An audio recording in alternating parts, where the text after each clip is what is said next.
আসসালামু আলাইকুম দর্শক। আসসালামু আলাইকুম দর্শক। বিজিবি এবং বিএসএফ পুরো মুখোমুখি অবস্থানে দাঁড়িয়ে আছে এবং যেকোনো মুহূর্তে একটি যুদ্ধের ঘটনা কিংবা গোলাগুলির শব্দ আমরা শুনতে পারি। এবং এই মুহূর্তে যে এই উত্তেজনা এবং এই যে চাঞ্চল্যকর পরিবেশ তৈরি হয়েছে আপনার বর্ডার এলাকাতে, সেটা নিয়ে আসলে সরকার কি চিন্তা করছে এবং সরকার কি ভাবছে? কূটনৈতিক বার্তা কি এবং কূটনৈতিক পর্যায়ে কি কথা হয়েছে সেই বিষয়গুলো নিয়ে আমার আজকের এই আলোচনা। দর্শক, সবথেকে বড় কথা যেটি আমরা দেখতে পাচ্ছি যে বাংলাদেশের সিচুয়েশন বর্তমানে আমরা দেখতে পাচ্ছি যে বিজিবি একদম বিএসএফ এর মুখোমুখি দাঁড়িয়ে গেছে। এলাকাবাসী সেখানে বাঁশ লাঠিসোঁটা নিয়ে কিন্তু বিএসএফ কে দৌড়ানি দিচ্ছে, এক প্রকার দৌড়ানি দিচ্ছে। পাশাপাশি আপনার শিস বাজিয়ে তারপরে হচ্ছে মাইকিং করে আতশবাজি ফুটিয়ে কিন্তু বিএসএফ কে বারবার সেখানে কিন্তু ওয়ার্ন করা হচ্ছে যে আইনের বিরুদ্ধে আপনারা যাবেন না এবং অবৈধভাবে কাউকে বাংলাদেশে পুশিং করবেন না। এবং এই যে আমরা যেটি নির্মম কিছু ঘটনা আমরা দেখতে পাচ্ছি সেটি হচ্ছে যে শিশু সহ নারী ও শিশু সহ এই যে সীমান্ত রেখার ভেতরে বা জিরো লাইনের ভেতরে এই যে তাদেরকে পুশিং করা হচ্ছে বা ১ দিন ২ দিন ৩ দিন করে তাদেরকে সেখানে রাখা হচ্ছে খাবার পানি না দিয়ে। এইটা হচ্ছে ভারতের, এই যে ভারতের যে মানে এই কর্মকাণ্ডগুলো, এগুলো কিন্তু আসলে বাংলাদেশ অন্যভাবে নিচ্ছে এবং বাংলাদেশ কিন্তু এই জিনিসগুলোকে খুব ভালোভাবে নিচ্ছে না। এটা ইন্ডিয়াকে বাস্তবতা বুঝতে হবে যে আসলে ইন্ডিয়া কোন পথে যাচ্ছে এবং কি করছে। কূটনৈতিক পর্যায়ে তারা বাংলাদেশের সঙ্গে কি ধরনের সম্পর্ক চাইছে। যদিও দর্শক, এর মধ্যে একটা সংবাদ যেটি আমরা পাচ্ছি সেটি হচ্ছে যে ভারতের এই উত্তেজনার মধ্যেই ভারতের হাই কমিশনার, নতুন হাই কমিশনার বাংলাদেশে আগামী শুক্রবার মানে হচ্ছে আগামী পরশুদিন তিনি বাংলাদেশে আসছেন এবং তিনি বাংলাদেশে আসার পর আমি বিশ্বাস করি যে আপনার সিচুয়েশন কোন দিকে যায় সেটা আমরা দেখব। বাট বিশ্বাস করি যে সিচুয়েশন হয়তোবা উন্নতি করবে।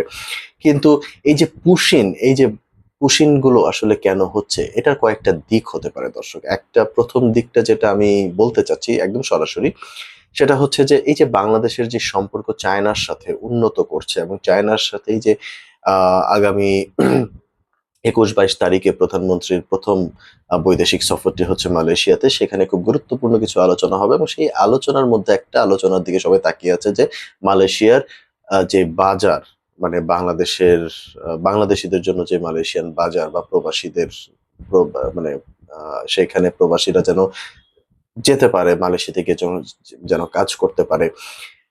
সেই বাজারটি খুলছে কিনা সেই বাজারটি নিয়ে একটা বড় ধরনের আলোচনা মালয়েশিয়ার সাথে হবে এবং সেই দিকে সবাই কিন্তু তাকিয়ে আছেন। এটা হচ্ছে ১ নাম্বার। দ্বিতীয়, সেখান থেকে প্রধানমন্ত্রী সরাসরি হয়তোবা চায়নায় চলে যাবেন এবং চায়নায় গিয়ে যে আলোচনা হবে এবং চায়নার সাথে যে চুক্তিগুলো হবে সেটার দিকে কিন্তু ভারতের একটা বড় নজর রয়েছে। কারণ ইতিমধ্যেই আমরা দেখেছি যে ভারত একটু প্রেসারে রয়েছে দর্শক, সেটা হচ্ছে যে লালমনিরহাটের বিমান ঘাঁটি, তারপরে তিস্তাতে হচ্ছে চায়নার হাত এবং এটাও ধরা হচ্ছে যে প্রধানমন্ত্রী যদি চায়নায় যায় সেখানে হয়তোবা তিস্তা নিয়ে একটা চুক্তি চায়নার সাথে হয়ে যেতে পারে। তো যেটি হচ্ছে ভারতের জন্য খুবই অসম্মানকর হবে এবং যার কারণে ভারত বাংলাদেশকে একটা প্রেসারে রাখতে চাইছে এই পুশিনের মাধ্যমে। এবং সবথেকে বড় বিষয় যেটি দর্শক, সেটা হচ্ছে যে আমরা জানি যে দিল্লিতে এখন বিজেপি সরকার ক্ষমতায়, আবার পশ্চিমবঙ্গেও হচ্ছে বিজেপি সরকার ক্ষমতায়। এখন এই যে ২ জায়গাতেই বিজেপি, দ্যাট মিনস যে আ তারা চাইলে মানে দিল্লি যদি চায় তাহলে কলকাতা কিন্তু সঠিক লাইনে চলে আসবে। আর যদি দিল্লি না চায় তাহলে পুশিনের মতো ঘটনা আরো সামনে বাড়বে। পাশাপাশি এটা নিয়ে একটা বড় উত্তেজনা তৈরি হবে ২ দেশের মধ্যে। ২ দেশের সম্পর্কের মধ্যে আরো বড় রকমের আমরা টার্নিং পয়েন্ট হয়তোবা আগামীতে দেখতে পারি। তবে দর্শক, আমি যে বিষয়গুলো নিয়ে আমি যেই বিষয়টার দিকে খুবই কনসার্ন সেটা হচ্ছে যে এই যে নারী ও শিশু যাদেরকে জিরো লাইনের ভিতরে ফেলা হচ্ছে, এটা একটা। দ্বিতীয়ত হচ্ছে এই তাদের ভেতরে এমনও কিছু কেস উঠে এসেছে যে কেসগুলো হচ্ছে তারা ভারতীয় নাগরিক, তারা মুসলিম এবং তাদেরকে বাংলাদেশে পুশিং করা হচ্ছে। এবং তৃতীয়ত যে ঘটনাটি সেটা হচ্ছে এই পুশিনের মধ্যে অনেক রোহিঙ্গাও আছেন। তো এই যে এই ৩টা ক্রাইটেরিয়া যখন কন্টিনিউয়াসলি ঘটছে তখন সেটার জন্য কিন্তু বাংলাদেশও বসে থাকবে না। বাংলাদেশকে আমরা যতটুকু দেখেছি যে সীমান্ত রক্ষায় তারা কিন্তু আপনার ড্রোন সিস্টেম থেকে নিয়ে তারপরে আকাশ মানে আকাশ পর্যন্ত তারা কিন্তু একটা সিকিউরিটির অ্যারেঞ্জমেন্ট বাংলাদেশ সরকার হাতে নিয়েছে। আমরা জানি বাংলাদেশ বিমান বাহিনী সেটা নিয়ে কাজ করছে, সরকারের পুরো সমর্থন রয়েছে এবং বাংলাদেশের বিমান মানে আপনার স্ট্র্যাটেজিক্যালি বাংলাদেশের সক্ষমতা যেন আরো বাড়ে, সেই সক্ষমতা বাড়ানোর জন্য কিন্তু সরকার একটা বিশাল বড় বাজেটও কিন্তু আপনার সশস্ত্র বাহিনীর জন্য রেখেছেন। সম্ভবত আপনার ২৭ থেকে ৩২ হাজার কোটি টাকার মতো একটা বাজেট তাদের জন্য আছে। তো এই যে বাজেট, এই বাজেটের ভেতরে আপনার সীমানাগুলোতে যেইভাবে সিকিউরিটি আপনার বাড়ানো হবে বাংলাদেশের তরফ থেকে, বিজেপির তরফ থেকে, এটি কিন্তু একটা সুসংবাদ। এট দ্য সেম টাইম এটা কিন্তু ভারতের জন্য চিন্তার বিষয়। সরকার যতদিনই ক্ষমতায় থাকুক না কেন এর ভেতরেই সরকার চেষ্টা করবে বাংলাদেশকে একটা মানে একটা জায়গায় নিয়ে আসতে, যেই জায়গাটাতে হয়তোবা আপনার সক্ষমতা আপনার আপনার সশস্ত্র বাহিনীর যে সক্ষমতা সেটি হয়তোবা আরো উন্নত হবে।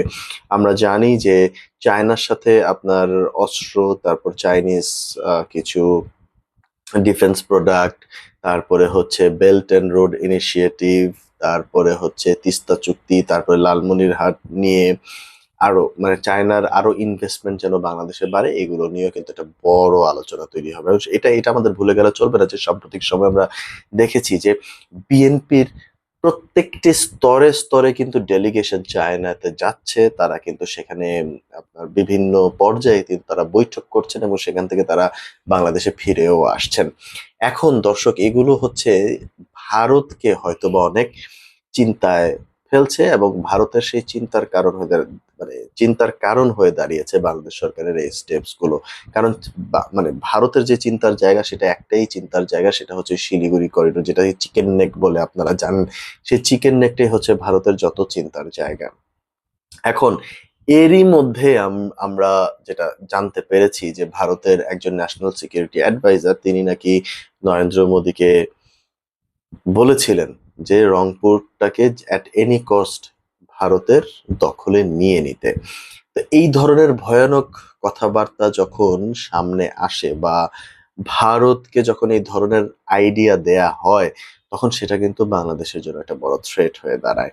এবং বাংলাদেশ যখন লালমনিরহাটের যেই বেসটা, যেই বিমানের যে বেসটা সেটা যখন তৈরি করতে পারবে, সেখানে যখন কন্টিনিউয়াসলি বিমান চলাচল এবং উড্ডয়ন করবেন, ঠিক সেই মুহূর্তে ভারতের পক্ষ থেকে কি রিঅ্যাকশন আসবে সেটাও কিন্তু একটা খুব গুরুত্বপূর্ণ ভূমিকা রাখবে বলে আমার কাছে মনে হয়। এট দ্য সেম টাইম যেটা আমার কাছে মনে হয় সেটা হচ্ছে যে আমরা আমরা আমরা আমরা যে সংবাদটি শুনেছি সেটা হচ্ছে যে শিলিগুড়ির সাইডেও কিন্তু আপনার ভারত কিন্তু বিমান ঘাঁটি নির্মাণ করছে এবং বাংলাদেশের সেই লালমনিরহাটের সেই বিমান ঘাঁটিটাকে আপনার মেনশন করেই কিন্তু মানে তাদের কথা চিন্তা করেই কিন্তু তারা ভারতও কিন্তু একটা বিমান ঘাঁটি তৈরি করছে।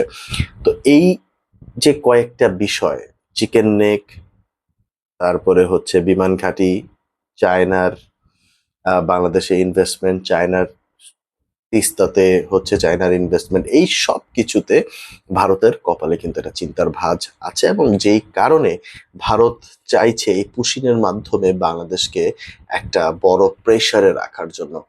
এবং সেটার প্রেক্ষিতে বাংলাদেশ সরকারও সিকিউরিটি উন্নয়নের দিকে কাজ করছে এবং বিজিবি কিন্তু একদম খুব টান টান একটা পরিবেশের ভেতরেই আছেন এবং বিজিবি তারাও কিন্তু বিএসএফ কে একদম চোখে চোখ রেখে আঙুলের মানে